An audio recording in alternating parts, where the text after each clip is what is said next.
महाभारत केवल एक युद्ध और राजनीति की कथा नहीं है, यह मनुष्य के भीतर चलने वाले संघर्षों की भी गाथा है। इस महाकाव्य में अनेक पात्र हैं, पर यदि स्त्री के त्याग, सहनशीलता और मौन की बात करें तो द्रौपदी और कुंती का नाम अपने आप सामने आता है। ये दोनों स्त्रियां अलग स्वभाव की थी, अलग परिस्थितियों में रही, पर उनके जीवन का एक सूत्र समान था, चुप रहकर सहना।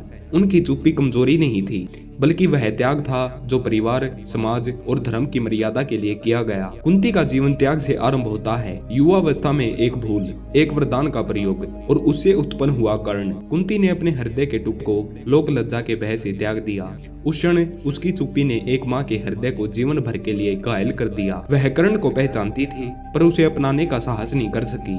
यह चुप्पी कोई साधारण मौन नहीं था, यह ऐसा त्याग था जो जीवन भर उसे भीतर ही भीतर चलाता रहा। कुंती ने कभी सभा में खड़े होकर यह नहीं कहा कि कर्ण मेरा पुत्र है। यदि कह देती तो इतिहास बदल सकता था, पर उसने चुप रहना चुना, क्योंकि वह जानती थी कि सत्य का उद्गोह से उस समय कई जीवन बिखेर सकता है।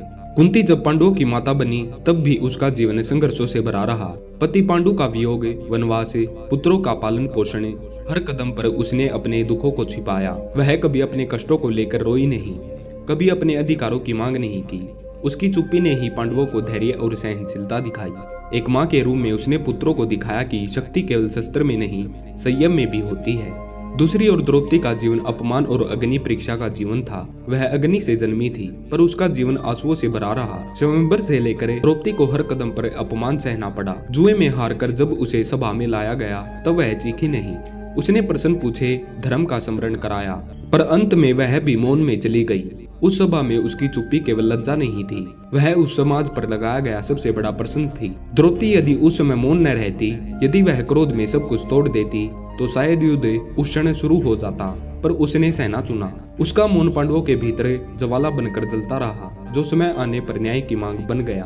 द्रौपदी का त्याग यह था कि उसने अपने अपमान को व्यक्तिगत नहीं रहने दिया, बल्कि उसे धर्म और अधर्म की लड़ाई का आधार बनाया। वनवास के वर्षों में द्रौपदी ने कितनी ही बार अपमान सहा, दुशासन, कीचक और अनेक अपशब्द, पर हर बार वह अपने भीतर के दर्द को दबाकर आगे बढ़ती रही। वह जानती थी कि उसकी चुप्पी ही उसके परिवार को जोड़े रखेगी। यदि वह हर अन्याय पर टूट जाती तो पांडवों के धैर्य भी टूट सकता था। कुंती और द्रौपदी दोनों के मन का स्वरूप अलग था।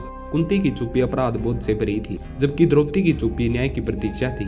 कुंती ने अपने पुत्र कर्ण को खोकर भी समाज की मर्यादा बचाई, और द्रौपदी ने अपने सम्मान को खोकर धर्म की मर्यादा को जीवित रखा। इन दोनों स्त्रियों का जीवन हमें यह सिखाता है कि स्त्री की चुप्पी कमजोर नहीं होती, वह अक्सर परिस्थितियों की समझ से जन्म लेती है। वह जानती है कि कब बोलना विनाश ला सकता है और कब चुप रहना भविष्य को संवार सकता है, क्योंकि उन्होंने अपने व्यक्तिगत सुख दुख से ऊपर उठकर बड़े उद्देश्य को चुना। आज के समय में भी स्त्री की चुप्पी को गलत समझा जाता है।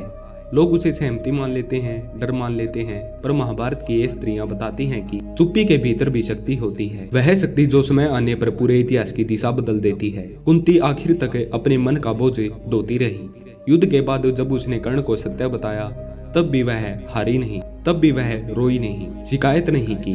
उसकी चुप्पी ने ही उसे महान बनाया। द्रौपदी ने भी युद्ध के बाद कभी यह नहीं कहा कि यह सब केवल मेरे अपमान का बदला था। उसने न्याय को व्यक्तिगत नहीं होने दिया। इसलिए कहा जाता है कि स्त्री की चुप्पी सबसे बड़ा त्याग है। वह अपने शब्दों को रोककर संसार को टूटने से बचा लेती है। वह अपने आंसुओं को पीकर दूसरों के भविष्य को सुरक्षित कर देती है। द्रौपदी और कुंती का जीवन हमें यह सिखाता है कि मौन भी एक भाषा है, और कभी कभी वही सबसे गहरी बात कह जाता है। महाभारत की ये दो स्त्रियां केवल पात्र नहीं हैं, वे हर उस स्त्री का प्रतिबिंब हैं जो अपने घर, अपने संबंधों और अपने शब्द और अपने धर्म के लिए चुप रहकर सब कुछ सह जाती हैं। उनका मौन इतिहास में गूंजता है और हमें याद दिलाता है कि त्याग हमेशा दिखाई नहीं देता, कभी कभी केवल चुप रहकर भी किया जाता है। धन्यवाद।